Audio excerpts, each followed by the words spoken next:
नियमाला धरूनच त्या ठिकाणी केली पाहिजे। आता या व्यवहारामध्ये मी जी माहिती घेतली त्याच्यामध्ये चर्चा मोठ्या प्रमाणावर सुरू झाल्यावर आपल्या राज्याचे मुख्यमंत्री नागपूरला होते, त्यावेळेस मी त्यांच्याशी फोनवर संपर्क साधला आणि मी त्यांना सांगितलं जरी माझ्या घरातल्या जवळच्यांशी संबंधित असणारा हा विषय असला तरी तुम्ही राज्याचे प्रमुख आहात, तुम्हाला जे काही नियमाप्रमाणे करावं लागेल त्याची चौकशी करावी लागेल, काय तुमच्या मनामध्ये समिती नेमायची असेल, जे काही करायचं असेल, कारण आपण एवढ्या मोठ्या राज्याचं नेतृत्व करतात ते करा, मला माझा त्या गोष्टीला पाठिंबाच राहील। कारण शेवटी वस्तुस्थिती आरोप करणं सोपं असतं, परंतु त्या आरोपातली वस्तुस्थिती काय आहे हे जनतेला कळणं देखील तितकंच महत्वाचं असतं। याबद्दलची माहिती घेतल्यानंतर तुमच्या लक्षात येईल की ह्या व्यवहारामध्ये 1 रुपया पण दिला गेला नाही, तरी मोठे मोठे आकडे सांगितले, मोठ्या मोठ्या गोष्टी सांगितल्या गेल्या आणि विरोधकांनी पण आम्हाला वेगवेगळ्या पद्धतीनं टार्गेट करण्याचा प्रयत्न केला। साहजिकच विरोधक त्याचा बदनाम म्हणजे आम्हाला टार्गेट करण्याचा प्रयत्न करणार तो त्यांचा अधिकार आहे, त्या खोलात मला जायचं नाही। परंतु मला आज संध्याकाळी कळालं की ह्यामध्ये ते जे काही डॉक्युमेंट झालेले होते ते सगळे कॅन्सल करण्यात आलेले आहेत, जो काही व्यवहार झालेला होता तो कॅन्सल करण्यात आलेला आहे। दुसरी गोष्ट, या राज्याचे ऍडिशनल चीफ सेक्रेटरी रेव्हेन्यू यांच्या अध्यक्षतेखाली काही विभागीय आयुक्त आणि काही वेगवेगळे मान्यवर यांची समिती आजच काहीतरी जाहीर करण्यात आलेली विभागीय आयुक्त पुणे, अप्पर मुख्य सचिव महसूल मुद्रांक नोंदणी, जमाबंदी आयुक्त आणि संचालक भूमी अभिलेख, नोंदणी महानिरीक्षक व मुद्रांक नियंत्रक पुणे, जिल्हाधिकारी पुणे आणि सहसचिव मुद्रांक महसूल व वन विभाग, आणि त्यांना या संदर्भामध्ये या सगळ्याची चौकशी करून हे साधारण 1 महिन्याच्या आत हा अहवाल सादर करावा अशा पद्धतीने सूचना केलेल्या आहेत की मौजे मुंडवा, तालुका पुणे शहर, जिल्हा पुणे येथील सर्वे नंबर 88 मधील जमीन खरेदीच्या दस्तामध्ये झालेल्या अनियमिततेबाबत चौकशीसाठी चौकशी समिती नियुक्त केलेली आहे। तिने पण पारदर्शकपणे काम करावं, साहजिकच आहे, राज्यातल्या प्रमुखांनी सांगितल्यावर त्यांचं कामच आहे। आणि हे अधिकारी जर तुम्ही बघितले तर विकास खारगे यांचं गेले अनेक वर्षाचं काम एक स्वच्छ अधिकारी म्हणून त्यांची प्रशासनामध्ये प्रतिमा आहे आणि बाकीच्याही अधिकाऱ्यांची तशाच प्रकारची प्रतिमा आहे।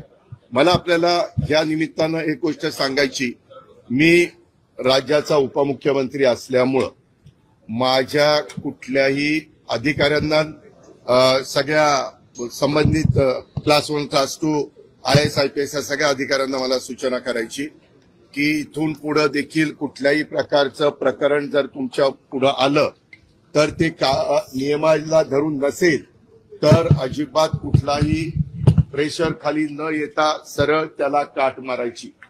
कुणी माझ्या जवळचा नातेवाईक असो नाहीतर कुणी माझ्या नावाचा वापर करून कुणी काही केलेलं असलं तर हे मला चालत नाही, चालणार पण नाही।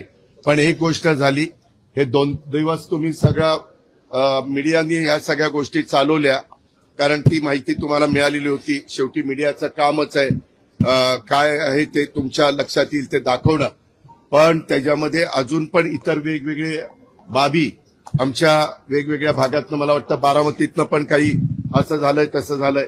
माझं म्हणणं की ज्यांच्याकडं याबद्दलचे चुकीच्या गोष्टी झालेल्या असतील त्या सर्व बाबींची चौकशी संबंधित अधिकाऱ्यांनी करावी।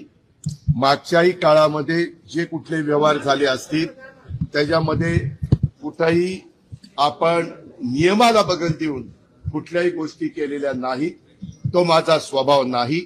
मी अतिशय स्पष्टपणे या गोष्टी तुमच्या माध्यमातून राज्यातल्या जनतेलाही सांगू इच्छितो आणि गेले 2 दिवस ह्याच्याबद्दल जे काही बातम्या आल्या आणि त्याच्यातून माझ्याबद्दल गैरसमज झालेला असेल तर त्यांनाही याबद्दल अतिशय स्पष्टपणे मी सांगू इच्छितो।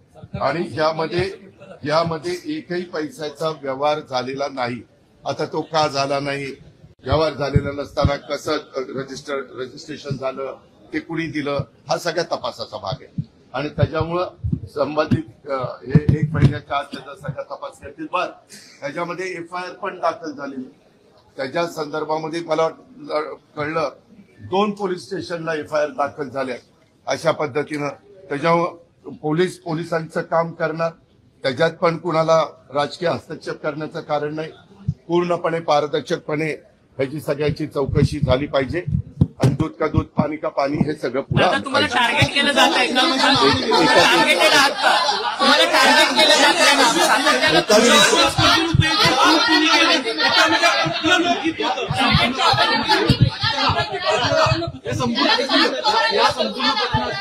त्यामध्ये चौकशी होईल ना. कुणी कुणाची फसवणूक केली आणि कुणी चुका केल्या त्याबद्दलची सगळी चौकशी होईल. कुणी सांगितल्यामुळे हे घडलं, कुणाचे फोन गेलेले होते, कुणी त्याच्यामध्ये दबाव आणलेला असेल तर दबाव आणला होता का, आणला होता तर कुणी आणला होता, आणला नव्हता तर मग कुणी अधिकाऱ्यांनी असं कसं केलं, ह्या सगळ्या गोष्टी चौकशी समिती पुढे.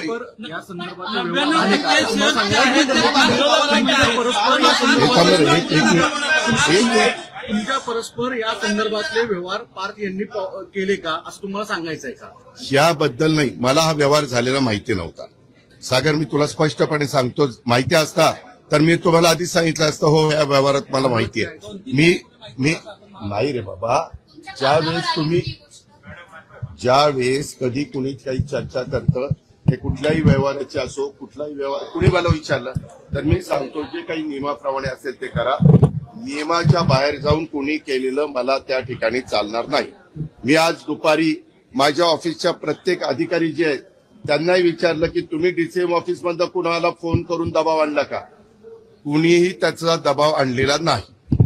या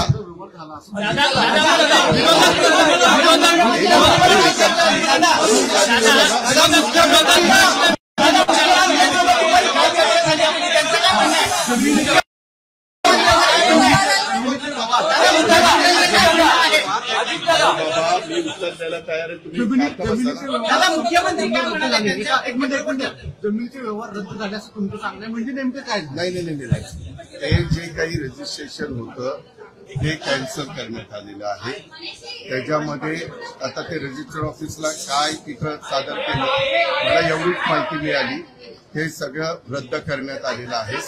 आता त्याच्याबद्दलचं काय कागदपत्र दिली, कारण मी त्यांना तर इथं येऊन आतापर्यंत आम्ही सगळेजण तो आढावा घेत होतो, परंतु मला एवढी न्यूज कळालेली आहे की तिथं नोंदणी कार्यालयामध्ये जाऊन हे सगळं झालेले डॉक्युमेंट्स रद्द करण्याच्या संदर्भामध्ये ऍफिडेव्हिट टाकायचं.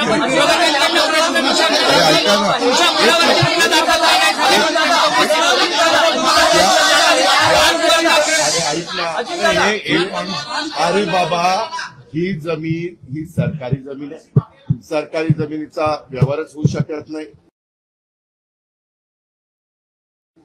ही पूर्वीची महारवतनाची जमीन आहे.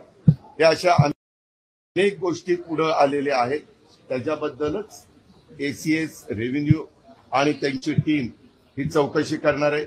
मग असं असताना इथं रजिस्ट्रेशन झालं कसं, कुणी केलं, कोण त्याला जबाबदार आहे, त्या सगळ्या गोष्टी त्याच्या ठिकाणी होतील. आणि त्याच्यामध्ये मला वाटतं 3 लोकांच्यावर FIR मध्ये नावं टाकली गेलेली आहेत. त्यांची पण चौकशी केली जाईल. काही जणांनी विचारलं की बाबा त्या कंपनीमध्ये पार्थ पवार असताना त्यांना कसं काय त्यांचं नाव टाकलं गेलं नाही.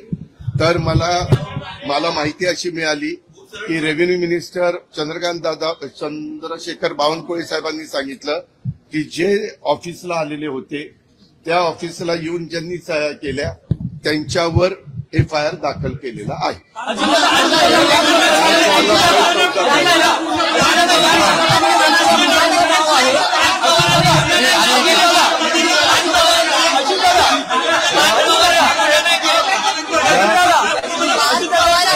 याबद्दलची कुठली माहिती ही इत्थंभूत सगळी की काय आहे कसं आहे, कारण काही जणांनी त्या जमिनीचा 2005-06 काही पैसे देऊन व्यवहार केलेला होता. त्याच्या संदर्भामध्ये पार्थच्या कंपनीला किंवा पार्थ आणि त्याचा जो काही सहकारी आहे दिग्विजय पाटील त्यांना कुणालाही जास्त त्याच्यातली माहिती नव्हती असं त्यांच्या बोलण्यात आलेलं आहे. अर्थात ही सगळी आता चौकशी पूर्णपणे होईल 1 महिन्यामध्ये हे सगळं पुढे येईल आणि ते पुढे आल्यानंतर त्याच्यातनं वस्तुस्थिती आपल्याला सगळ्यांना कळेल. नंबर 1 आणि नंबर 2 मी पुन्हा सांगतो इथनं पुढे देखील आता एखादं प्रकरण निघालं की आणखीन काही ना काही कुणी ना कुणी नवीन प्रकरण काढतात. कुठलीही प्रकरणं असली तरी संबंधित अधिकाऱ्यांनी त्या प्रकरणाची रीतसर चौकशी करावी. ती माझ्या कुठल्याही नातेवाईकांशी संबंधित असली तर अजिबात अधिकारी वर्गाने घाबरण्याचं काही कारण नाही. आपल्याला पदापेक्षा कायदा श्रेष्ठ आहे. आपल्याला बाबासाहेब आंबेडकरांचं संविधान श्रेष्ठ आहे आणि त्याच्यावर त्याचाच आदर सगळ्या अधिकाऱ्यांनी आणि ऑफिसर लोकांनी केला पाहिजे हे मी स्पष्टपणे ह्या निमित्तानं त्यांना